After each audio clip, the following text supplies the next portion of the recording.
Comment l'oligarchie contrôle les peuples? L'hyperclasse mondiale va-t-elle réussir à imposer ce fameux Great Reset? La réalité mondiale est-elle pire que la fiction de 1984? L'essayiste Michel Geoffroy donnera toutes les réponses aux questions que vous vous posez. Attention, ce sera de la dynamite. Vous êtes sur Géopolitique Profonde, générique.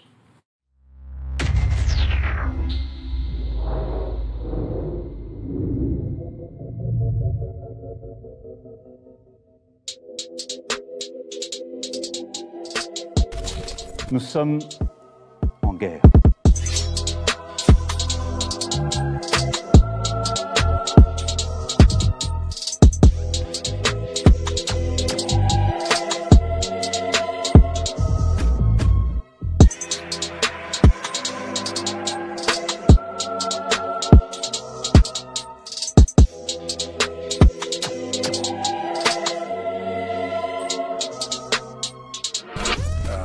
Il ne faut pas avoir peur.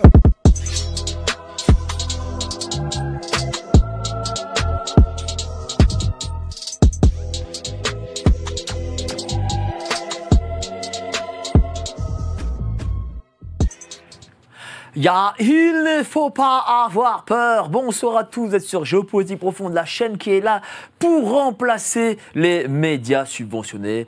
Géopolitique Profonde, la chaîne aussi qui ne fait pas le pont, qui est toujours présent, quelles que soient les fêtes et quels que soient les jours. Nous sommes ici présents. Et nous sommes aussi ici avec de l'eau plate. Nous buvons aujourd'hui que de l'eau plate. Hein. Ne vous inquiétez pas.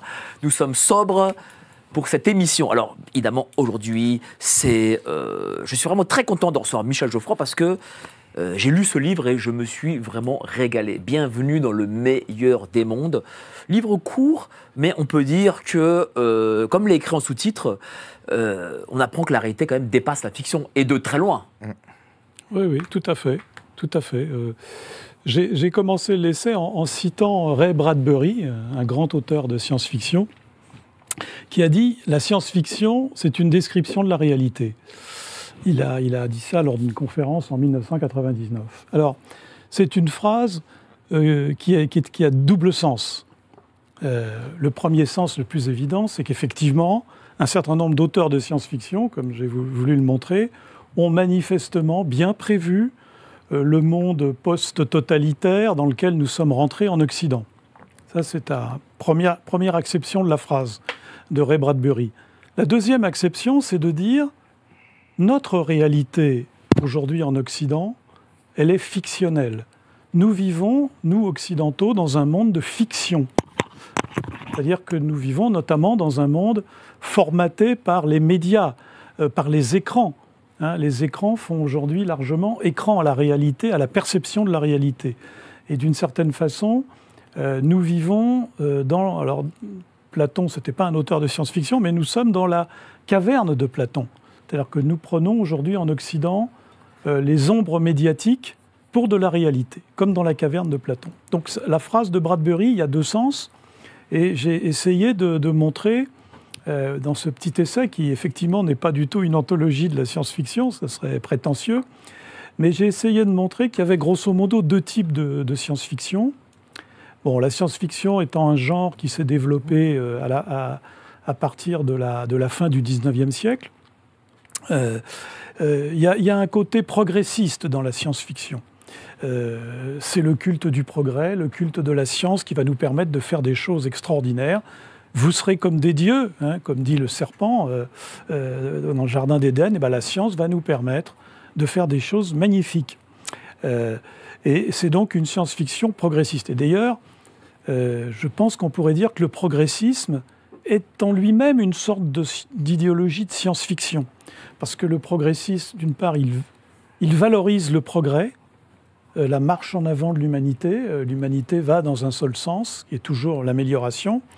Et puis d'autre part, le progressisme repose sur une illusion, en particulier une vision de l'anthropologie complètement folle. Mais donc, le progressisme est une science-fiction. Et donc, cette science-fiction, elle a une vue sur les lendemains qui vont chanter, nous allons demain visiter les étoiles, on va faire plein de choses, etc. Ça, c'est la science-fiction des années 50 et 60, enfin, de ma génération qu'on a connue. Hein. La science-fiction des super-héros, de Guy Leclerc, etc. Enfin, non, Guy Leclerc, c'est un peu plus ancien, mais de tous ces gens-là, de Superman, tout ça, c'est magnifique. Et puis, de l'autre côté, il y a l'autre versant, je dirais, du progressisme, c'est-à-dire qu'on s'aperçoit que la réalité n'est pas aussi rose qu'on nous l'a dépeinte, et c'est la dystopie, c'est-à-dire toute une série d'auteurs de fiction ont au contraire eu une vision très noire de notre futur, qui est aujourd'hui devenu notre présent. Mais justement, comment on écrit ce livre, tout en sachant que c'est un genre qui n'est peut-être pas bien vu parmi les élites, les grands intellectuels, la rive gauche de Paris. Voilà. Comment on arrive à écrire ce livre-là ? Parce que j'ai toujours été intéressé par la science-fiction et j'ai surtout vu que quand on commence à creuser, on se rend compte que de très nombreux auteurs, alors principalement des auteurs anglo-saxons, mais pas uniquement, après tout, on pourrait dire Jules Verne, a une vision pessimiste, notamment de la technologie. Dans l'œuvre de Jules Verne, la science de son temps, il écrit grosso modo sous le Second Empire, il a déjà une vision négative de la science. Pensons à une œuvre, je crois que tous les jeunes enfants ont aimé cette œuvre, c'est 20 milieux sous les mers, le Nautilus. L'opposition dans l'œuvre entre le professeur Aronnax, qui est le prototype du savant qui n'a pas compris que le sous-marin, ce n'était pas uniquement un moyen de regarder les fonds marins, mais c'était aussi une arme de guerre qui était capable de couler des bateaux. Et le capitaine Nemo. Et le capitaine Nemo, c'est le prototype de l'anarque, je dirais, jungérien, qui a la haine de l'humanité, et de la Grande-Bretagne en particulier. Et donc, l'opposition de ces deux caractères, en fait, on voit bien, la technologie, elle n'est pas forcément au service du bien. Et ça, c'est un thème qu'on va voir dans... J'avais appris que 20 milieux sous les mers, à la base, ça devait être... ça ne devait pas être un Indien contre l'Empire britannique, ça devait être un Polonais contre l'Empire russe. Non, c'est vrai. Et c'est l'éditeur de Jules Verne qui a refusé parce qu'il pensait vendre beaucoup de 20 milieux sous les mers en Russie. Oui, et puis d'ailleurs, le film hollywoodien, les méchants, on a l'impression que les méchants, c'est plus les Anglais, mais c'est plutôt des Allemands. Enfin bon, je ferme la parenthèse. Donc, c'est toujours eux, c'est normal. Voilà, mais donc... ce que je veux dire, c'est qu'il y a donc un certain nombre d'auteurs, principalement des auteurs anglo-saxons, ce qui n'est pas neutre pour la suite des événements, si je puis dire. Mais il y a aussi des auteurs français, donc on peut citer Barjavel. René Barjavel a fait des livres très, très intéressants là-dessus, qui ont une vision, qui n'est pas une vision progressiste de l'avenir, ils sont au contraire une vision... pessimiste de notre avenir. Donc le pessimisme, c'est le contraire du progressisme, par définition. Et donc, j'ai essayé de montrer qu'il y avait à peu près 4 pôles, pour simplifier. Alors évidemment, ce n'est pas uniquement des pôles, parce que chacun, ça se recoupe parfois selon les auteurs. Il y a un premier grand pôle que je trouve représenté par l'œuvre de Wells, Herbert Wells, qui écrit à la fin du 19e. Lui, le thème général, c'est « Attention, le progrès technique » risque de nous emmener non pas dans le paradis, mais éventuellement dans l'enfer. Beaucoup de romans de Wells sont sur ce thème-là. Alors, ce qui est intéressant, c'est que, par exemple, je prends un roman très célèbre, La Guerre des mondes, qui a fait l'objet d'innombrables remakes cinématographiques, tous plus nuls les uns que les autres, mais peu importe.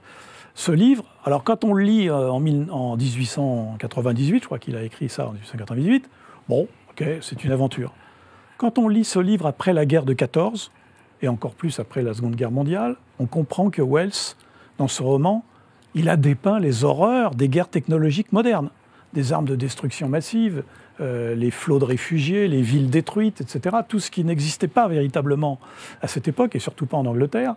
Et donc, on voit bien que le temps, le recul du temps nous permet, c'est ça qui est intéressant, nous permet de comprendre que certaines anticipations étaient vraiment de vraies anticipations. Quand il fait son roman « L'île du docteur Moreau », l'île du docteur Moreau, elle anticipe toutes les folies actuelles sur la manipulation génétique de l'homme. Alors là, en l'occurrence, c'est l'inverse, il manipule des animaux pour en faire des hommes, dans l'île du Docteur Moreau, mais c'est jamais qu'une mise en garde. Voilà. Bon, donc ça, c'est un premier grand pôle qui va jouer. Alors, je citais Barjavel avec son roman célèbre Ravage, hein, qui est écrit en pleine Seconde Guerre mondiale, qui décrit précisément l'effondrement d'une société technologique qui est confrontée à quelque chose d'imprévisible, à savoir la suppression de l'électricité. Bon, bref. Donc ça, c'est de la fiction, mais bon, il décrit ça. Ça, c'est un premier grand pôle. Alors, il y a un deuxième pôle qui est aujourd'hui, à mon avis, le plus frappant. C'est, je dirais, le pôle qui voit l'évolution post-totalitaire, l'évolution de notre société vers une sorte de tyrannie d'un nouveau genre. Alors là, il y a deux axes. On pourrait même dire deux opposés. Il y a l'axe d'Aldous Huxley, hein, et puis il y a l'axe, bien sûr, de George Orwell, hein, qui est le plus connu. Alors George Orwell n'est pas un auteur de science-fiction au sens strict, hein, c'est plutôt un essayiste politique, mais il y a deux visions de notre avenir noir. Alors vous savez, Orwell avait une formule terrible, terrifiante, il disait « Si vous voulez avoir une image de l'avenir, pensez à une botte qui écrase un visage éternellement. » Alors, ça décrit bien le monde orwellien. Le monde orwellien, c'est un monde soviétoïde, fascistoïde, si je puis dire. Bon, il écrit en 1984, il écrit en 1948, donc après la Seconde Guerre mondiale. Et Orwell, vous le savez, n'était pas neutre politiquement. Hein, c'était un socialiste. Un socialiste, mais quand même très proche qui était très hostile aux communistes. Et donc, il a décrit un monde très soviétoïde, un monde de pression, un monde de police politique. Il y a la police de la pensée, des hélicoptères qui surveillent les gens, etc., etc. Alors, oui, c'est bien, et on pourra y revenir, il a prévu beaucoup de choses, hein, remarquables. Je pense en particulier avoir prévu la télévision partout. Il a prévu la télévision, mais on en a parlé un peu tous les deux. Il n'a pas prévu le smartphone. Non, mais il a prévu la télévision qui vous regarde, c'est-à-dire Internet. Hein, c'est Internet. Hein, bon. Mais en 1948, prévoir qu'il y aura de la télévision partout, c'est très fort, parce qu'en 1948, il n'y a pas beaucoup de foyers dans le monde qui ont la télévision. La télévision est encore très largement un outil expérimental. Bon.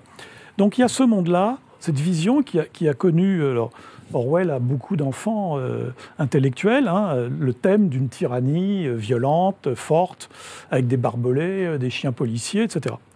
Et puis il y a l'autre versant de la tyrannie, que je trouve, moi, encore plus intéressant, c'est Aldous Huxley.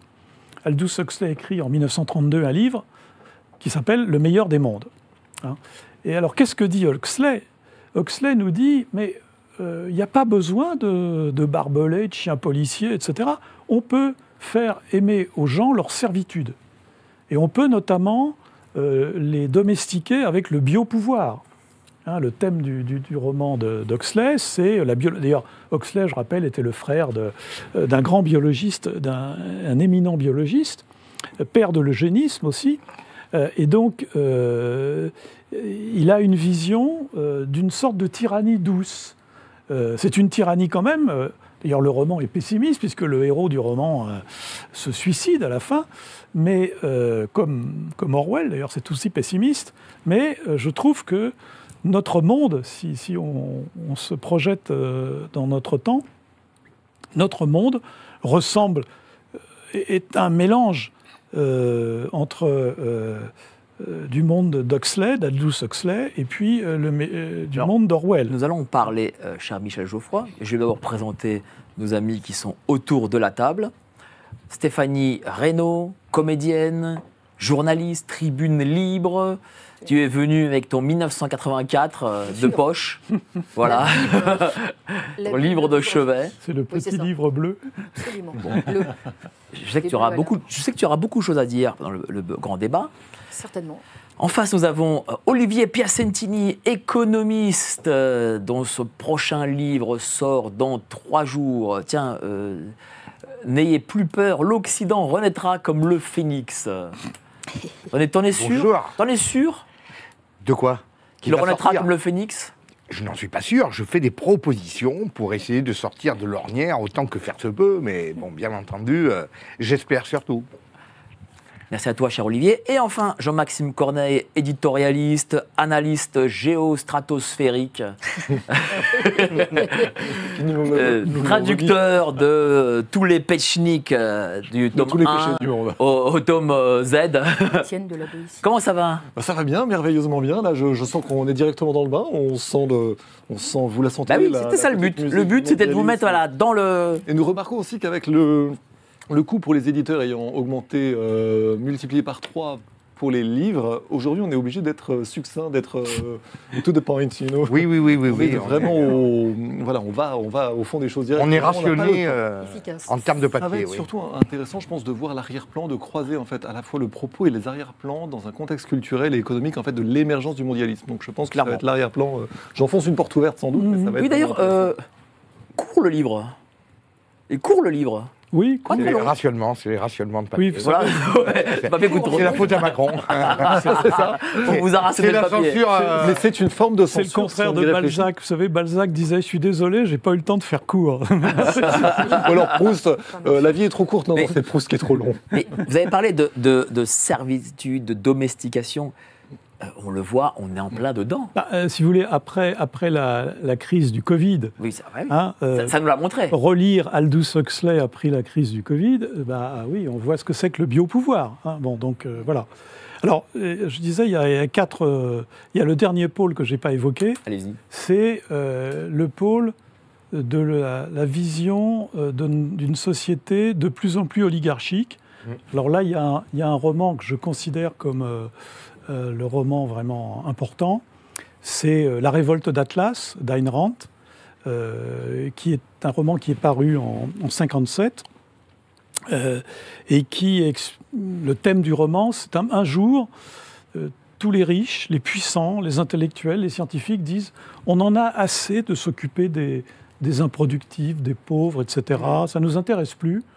On va d'abord vivre entre nous, et puis après, on va formater le monde conformément à nos intérêts. » Hein. Ayn Rand, ce fut à l'époque un succès d'édition aux États-Unis. Hein. Je pense que ce livre est sans doute un des livres de chevet de l'oligarchie aujourd'hui. Hein.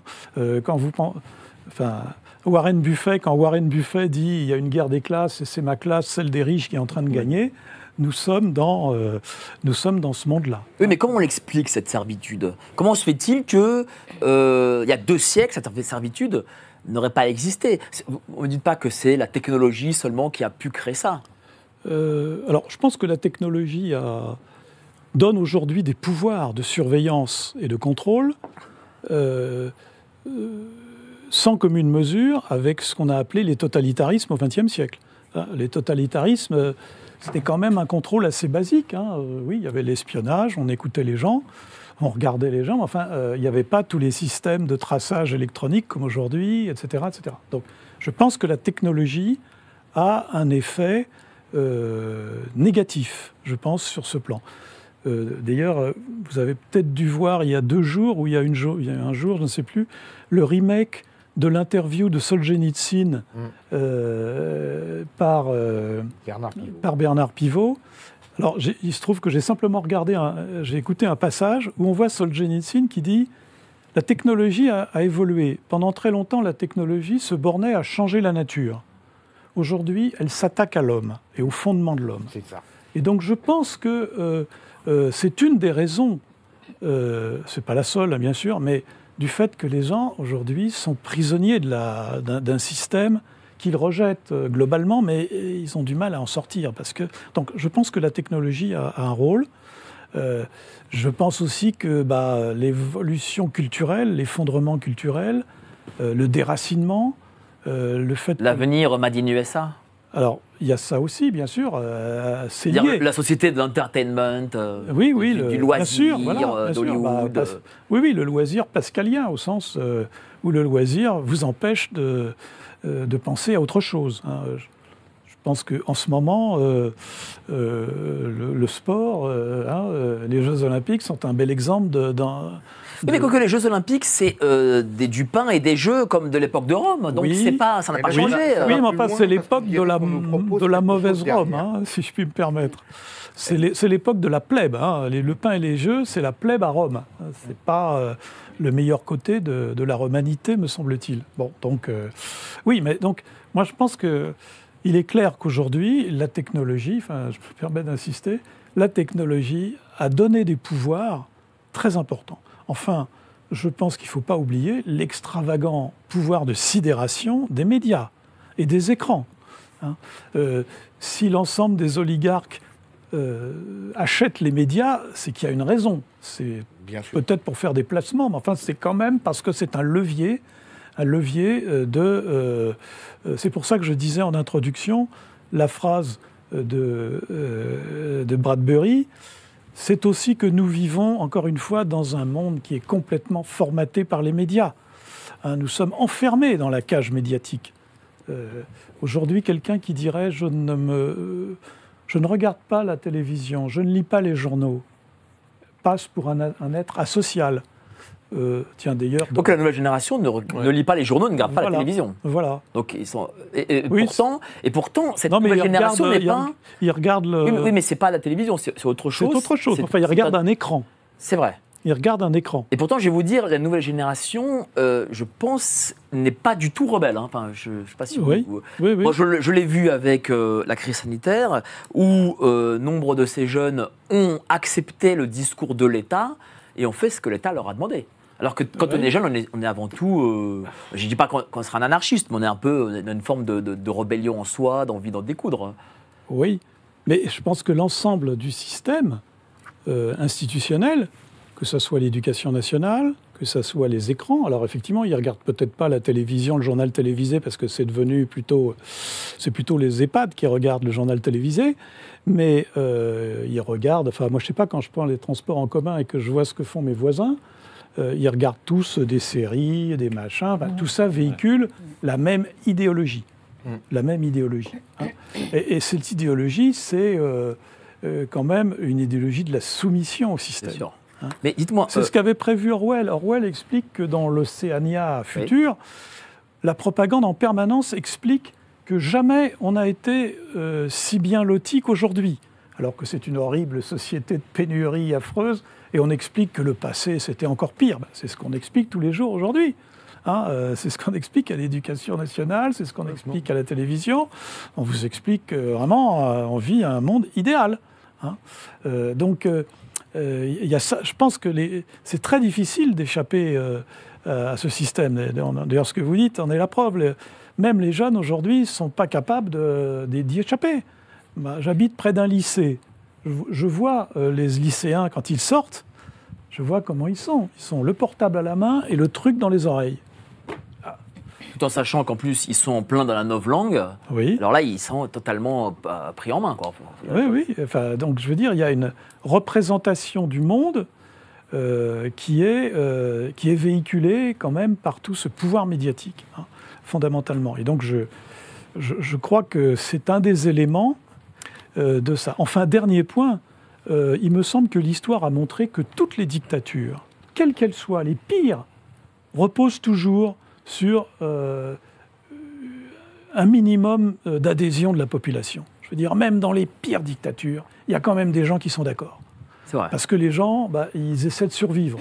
Et pour survivre, il faut vivre avec le système. Parce que si vous sortez du système, alors là, vous êtes sûr de vous faire comment vous définiriez assassiner. justement... Déjà, sommes-nous en dictature? Et si oui, comment la définiriez-vous? Je pense qu'on est en... enfin, le terme n'est pas terrible, mais post-totalitarisme. Enfin, je reprends l'expression de Mathieu Bock-Côté quand il dit c'est le totalitarisme sans le goulag. Hein, c'est-à-dire le goulag n'est pas utile aujourd'hui. On obtient, c'est donc le monde, encore une fois, c'est le monde d'Aldous Huxley. On n'a pas besoin... La tyrannie douce. Voilà, la tyrannie douce, ça marche très bien et ça marche même beaucoup mieux que la tyrannie violente. Rappelez-vous, moi ça m'avait beaucoup frappé, les dissidents soviétiques qui passent à l'Ouest dans les années 70. Ils sont accueillis à bras ouverts. Ils vont aux États-Unis, ils sont accueillis, Solzhenitsyn, merveilleux, ça permet de critiquer l'Union soviétique, génial. Et puis brusquement, au bout d'un certain temps, les dissidents disent « Mais attendez, c'est horrible. Vous êtes, vous les Occidentaux, sur la même pente que l'Union soviétique, avec la circonstance aggravante que vous aimez votre servitude. Nous, on ne l'aime pas, mais vous l'aimez. Vous l'achetez d'ailleurs, vous achetez vos chaînes. » Relisez Solzhenitsyn, le discours sur Harvard, c'est effarant. Le déclin du coup. Hein, ils disent, bah oui, voilà, et ça, c'est pas faux. Donc, si nous sommes dans ce système-là, alors, je me souviens, Raphaël Enthoven, à un moment donné où je crois d'ailleurs que la Fondation Polémia, on avait fait un colloque sur le thème la dictature, et Enthoven avait répondu, non, je ne croirai à la dictature le jour où on supprimera les élections. Bien, mais la vérité, c'est qu'en Occident, enfin en tout cas en Europe, aujourd'hui, on n'a pas supprimé les élections, mais elles ne servent à rien, puisque le processus décisionnel, dit démocratique, ne fonctionne plus, puisque les vraies décisions, elles sont prises ailleurs. Hein, en Europe, elles sont prises à Bruxelles, à Francfort. Et puis les partis qui pourraient avoir une représentation n'en ont pas. Donc c'est pour ça que nous sommes dans un système où on peut dire c'est une sorte de nouvelle dictature. Alors on a beaucoup de liberté, mais c'est de la liberté individuelle. J'ai la liberté de faire du vélo à contresens sur la rue, dans la rue, de ne pas respecter le feu rouge. Je suis libre. Je suis libre de m'habiller comme je veux. Enfin, à peu près. Bon. Mais, par contre, on est en train de perdre nos libertés collectives, hein, qui s'appellent notamment la souveraineté. Hein, la souveraineté politique. Donc, je veux dire, la liberté individuelle n'est pas tant que ça. Hein. Vous êtes quand même obligé, vous pouvez vous habiller comme vous voulez, mettre des anneaux dans le nez et avoir les cheveux bleus, mais vous êtes obligé de cotiser à la sécurité sociale bien sûr, et à la retraite par répartition. Et d'avoir un compte bancaire. Oui, voilà. D'accord. Mais enfin, il y a quand même une certaine liberté individuelle et l'habilité du système, c'est de créer ces espaces de liberté. Dans les années 70, il y avait un journaliste qui s'appelait Roland Hanford, qui avait écrit un livre qui s'appelait « Le nouveau totalitarisme » et qui traitait des pays scandinaves. Et qui expliquait comment, selon lui, la liberté sexuelle des pays scandinaves, à l'époque, était très avancée. Évidemment, par rapport à nous, aujourd'hui, ça paraît banal, mais à l'époque, c'était très avancé. Et comment ça servait? C'était un instrument de domination, parce que ça créait des espaces de liberté et de pulsion particulières aux individus, mais en même temps, ils étaient dans un système très socialement très dur, avec une fiscalité très forte, etc. etc. Donc, je pense que l'analyse selon laquelle il y a un mix assez pervers entre des libertés individuelles données, de faire des trucs bizarres, effectivement, d'avoir les cheveux bleus. Maintenant, on va vous dire, il y a une loi contre la discrimination capillaire, ce qui signifie que maintenant, n'importe qui peut pour avoir une allure n'importe laquelle, ça fait rien. Mais en même temps, ça se paye d'une réduction forte des libertés collectives, de la souveraineté. Regardons ce qui se passe en Union européenne. Les pays ont perdu la souveraineté monétaire, on a perdu la souveraineté budgétaire, on ne maîtrise plus le commerce international, on ne maîtrise pas l'immigration, on n'a pas de frontières, et l'armée, c'est l'OTAN. Ça, c'est sûr. Ah oui, mais on est très libre quand même. Dites-moi, en lisant votre livre, j'ai l'impression que science et progressisme sont excessivement liés. Oui, je l'ai dit un peu rapidement, mais... Mais est-ce qu'on peut... C'est un scientisme. Le progressisme, c'est un scientisme. Mais est-ce qu'on peut aller à l'encontre de la science? Parce que souvent, on nous dit ça. Non. Est-ce qu'on peut aller à l'encontre de l'intelligence artificielle, par exemple, et des progrès à venir? Oui. Rappelez-vous, Montaigne, « Science sans conscience n'est que le ruine de l'âme ». C'est-à-dire que ce qui est critiquable, ce n'est pas la science, bien sûr. La science, d'abord, est globalement une invention de notre civilisation. Bon, même s'il y a eu de la science chinoise, mais globalement, la science expérimentale, c'est nous qui l'avons inventée. Fondamentale. Oui, la science fondamentale, notamment parce qu'on a inventé des instruments qui nous permettent de dépasser les sens. Bon, donc oui, ce qui est critiquable, c'est le scientisme. Et c'est-à-dire la prétention de la science à remplacer toute autre valeur, en particulier la morale. La science a dérivé. Oui, je pense, fondamentalement. Donc ce qui est critiquable, c'est le scientisme. Et ce qui est critiquable, c'est la fuite en avant. la logique de la fuite en avant. On ne peut pas arrêter le progrès. Ah bah si, on peut arrêter le progrès. D'ailleurs, l'histoire des civilisations montre que le progrès, des fois, peut s'arrêter. Bon, donc ces discours sont des discours de fuite en avant, mais ça, c'est le progressisme. Mais attention, le scientisme du progressisme, ce n'est pas la science d'aujourd'hui. Le scientisme du progressisme, c'est la science du XVIIIe siècle, dont le fin du fin, c'était la mécanique céleste, la logique de l'attraction, c'est-à-dire la société vue comme une mécanique, le monde vu comme une mécanique, et soumis à des lois de régularité, ce qui est, aujourd'hui, on sait très bien que ce n'est pas le cas. Le principe d'indétermination, c'est une des découvertes de la science moderne. Bon. Deuxièmement, cette science, à l'époque, elle a une vision de l'homme complètement fausse. La vision qu'on a au XVIIIe siècle de l'homme est complètement erronée. Donc, cette science ignore la biologie, par exemple. Une biologie qui reste une science complètement diabolisée, puisque la biologie évoque des choses complètement contraires à la doxa progressiste. Donc, si vous voulez, il ne faut pas oublier que la fameuse science des scientistes, c'est l'état de la science au XVIIIe siècle. On est au XXIe. Il s'est passé plein de choses. Et il se passe chaque jour plein de choses. On découvre chaque jour plein de choses. On découvre que le vivant, c'est très compliqué. Ce n'est pas une mécanique. Et accessoirement, on découvre aussi que l'univers n'est pas une simple mécanique. Bon, donc, attention à ça. Je crois que... Alors, la science-fiction, c'est l'idée que la science va nous permettre de tout faire. Une des caractéristiques de la science-fiction, c'est qu'on supprime les limites. Principalement, d'ailleurs, la limite spatiale. On va pouvoir voyager partout avec des fusées qu'on va conduire comme des voitures, n'est-ce pas ? Bon, on sait très bien qu'aujourd'hui, le voyage dans l'espace, c'est pas du tout la guerre des étoiles. Je veux dire, on conduit pas les fusées comme des voitures. C'est très compliqué. Bon, donc il n'y a pas de limite. Il n'y a même pas de limite temporelle, la science-fiction a inventé le voyage dans le temps. Wells a inventé le voyage dans le temps. Bon, donc c'est la suppression des limites. Or ça, la suppression des limites, c'est un désastre pour l'homme. C'est l'hubris des Grecs, c'est la démesure, c'est le péché d'orgueil. Et donc c'est ça qu'on peut reprocher aujourd'hui. Parce qu'il n'y a pas de maîtrise de la science. Comme tout ce qui développe sans limite, tout ce qui se développe sans limite, ça ne va pas. Ça se termine toujours mal. Merci à vous, cher Michel Geoffroy. On va passer au grand débat avec nos amis qui sont autour de la table et je sais qu'ils trépignent. Mais avant ça, les petites annonces.